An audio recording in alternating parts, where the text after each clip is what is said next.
Elementet kyçe të zhvillimit të historisë së kombit, të lidhura me Vlorën dhe më gjerë, I keni vënë në qendër të veprave tuaja më të shquara. Unë do të përmendja së paku trilogjin, një vepër ndër më të mirat e letërsisë bashkëkohore shqiptare, dhe Kështjella mbi Ujan. Edhe, për shembull, nëse ne jemi në rrugën Justin Godard, pavarësisht se përmendet apo s'përmendet në roman, po unë do doja atmosfera e pikërisht 1920-sh, cila është në romanin tuaj, të cilin unë sigurisht e kam lexuar dhe I kam dhënë mendimet, por do doja për teleshikuesin e gjerë.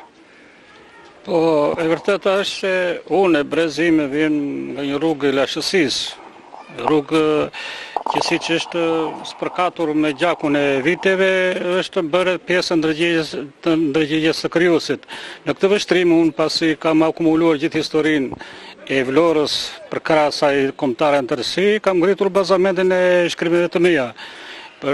Derisa flasëm për luftën e 1920-s, një pjesë cilës e kam përfshirë edhe në trilogjinë. Është pjesa e dytë, të thosh e trilogjisë.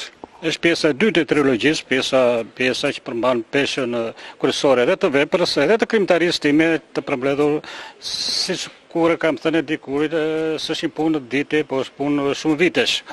Kështu që nga ato rrugë të historisë, unë mund të krijoj edhe Kështjellën mbi Ujan. Ishte jo vetëm një konceptim real, natyror, një konceptim filozofik, po përbënte edhe bazën e historisë. Është midis Ujanës së madhe, të Adriatikut, të Jonit, po është edhe midis Ujanës shpirtërore të Vlorës dhe të Shqipërisë në tërësinë e vet. Ardha në këtë cak të kësaj rruge të cilës të sot po filmohet, mua në një trajtë të re më ngjall sërish kujtime pikrisht atyre kohëve, atyre viteve. Unë I kam përftuar në kujtesën time luftëtarët e 1920-s që kaluan triumfalisht në këtë rrugë.